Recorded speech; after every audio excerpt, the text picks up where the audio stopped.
In Lugansk, Donbass, there is new evidence of Ukrainian terrorist attacks against civilians, from the destruction of residential buildings to attacks on their own population prior to the arrival of Russian troops, to the spraying of miniature mines in urban areas. Our special envoy Alejandro Kirk has more. Pervomaisk, or May Day, is one of many mining towns in the Donbass. On the evening of August 16th, this building on my back was shelled by Ukrainian forces using the new rockets provided by the United States. Neighbors here demand more resolute action from Russia to end attacks.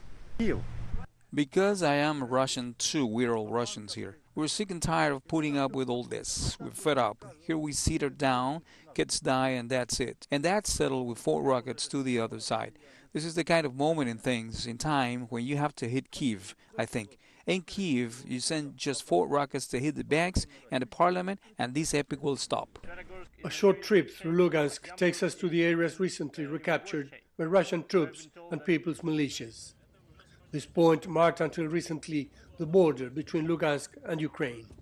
We soon reached the hotly contested twin cities of Lysychansk and Severodonetsk, now under Russian control. This was the building of the Ukrainian border guard troops. As soon as we enter, a message reminds us of who they are. But the story of Zoya, a neighbor, is nevertheless astonishing.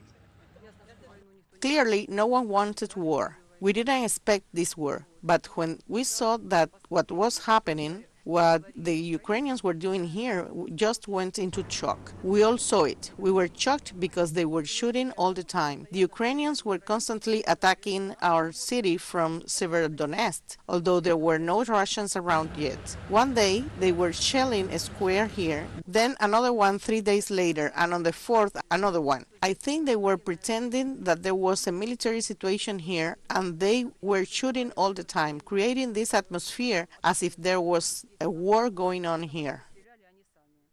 Before fleeing, they promised to raze everything to the ground.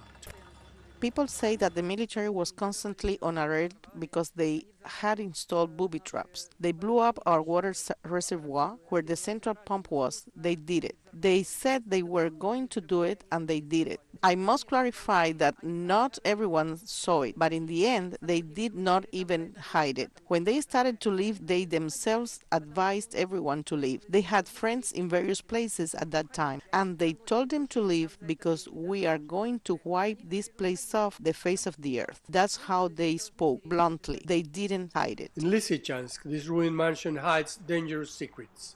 Miniature anti-personnel mines, the kind Ukraine launches in missiles into the urban areas of the Donbass.